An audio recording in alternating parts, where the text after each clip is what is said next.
Buletin pagi hari ini, sebanyak 16 korban dilaporkan tewas akibat kecelakaan maut antara bus ALS dan truk tangki di Jalan Lintas Sumatera, Kecamatan Karangjaya, Kabupaten Muratara, Sumatera Selatan, Rabu siang. Sejumlah skema dipersiapkan jelang kedatangan jamaah haji gelombang kedua. Kebijakan pemerintahan pusat yang akan menghapus status tenaga honorer di sekolah negeri mulai 2027 memicu polemik. Banyak yang menganggap kesejahteraan guru diabaikan.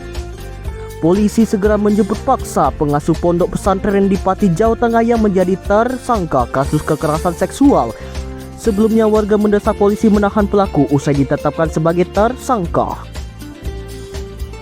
Selain itu, kami juga memiliki sejumlah informasi lainnya seperti informasi cuaca dan informasi mancanegara yang sayang untuk Anda lewatkan bersama Siti Fatimah Izzati. Silakan Iza. Ya, terima kasih Akbar dan pemirsa. Kami memiliki sejumlah informasi yang berkaitan dengan mancanegara.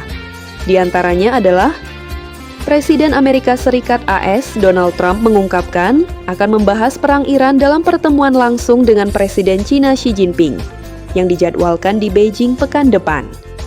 Kebakaran besar terjadi di pusat perbelanjaan yang terletak dekat ibu kota Iran, Teheran. Televisi pemerintah Iran mencatat insiden ini telah menewaskan 8 orang dan melukai 36 lainnya. Dan di informasi olahraga, usai mengalahkan Cina 1-0, timnas Indonesia dijadwalkan akan bertemu dengan Qatar pada Sabtu nanti. Apakah Indonesia mampu masuk ke fase gugur Piala Asia U17 2026? Dan langsung saja kita mulai, inilah buletin pagi selengkapnya.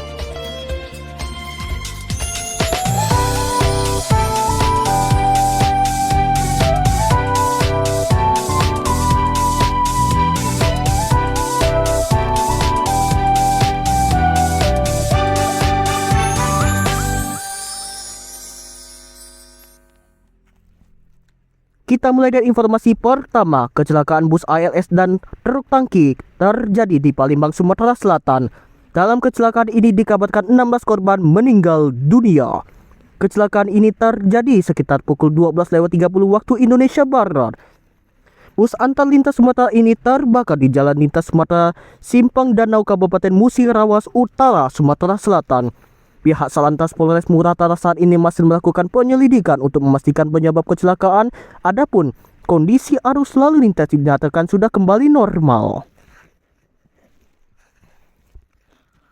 Kita akan mengabarkan informasi terbaru dari Muratara. Sudah bergabung bersama kami koresponden Berita Global Muhammad Firdausi. Selamat pagi Firda, apa kabar terbaru dari kecelakaan bus dan truk tangki yang memakan korban jiwa hingga 16 orang saat ini?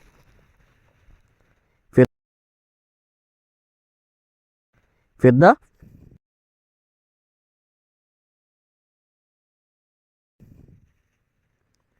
Firda, apakah Anda bisa mendengar suara kami dengan jelas ini?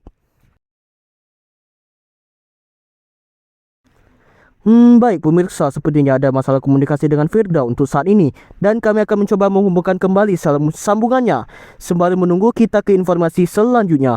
Wakil Presiden Gibran Rakebuming memberi perhatian serius atas kasus dugaan kekerasan seksual terhadap sejumlah santriwati di Pati, Jawa Tengah. Peristiwa dinilai tidak dapat ditoleransi. Gibran menjanjikan proses hukum yang tegas, transparan, dan berkeadilan bagi korban kekerasan seksual di pondok pesantren di Pati. Kasus dugaan kekerasan seksual pertama kali dilaporkan oleh salah seorang korban pada September 2024. Ketika itu korban mengaku mengalami kekerasan seksual dari pengasuh pondok pesantren berinisial S sepanjang 2020 hingga 2024. Dalam kasus ini diduga korban lebih dari satu orang. Polda Jawa Tengah turun tangan dalam pencarian tersangka kekerasan seksual terhadap santriwati pondok pesantren di Pati. Tersangka hingga kini tak kunjung memenuhi pemeriksaan tersangka. Penegakan hukum mandek usai terduga pelaku diduga melarikan diri dari rumahnya.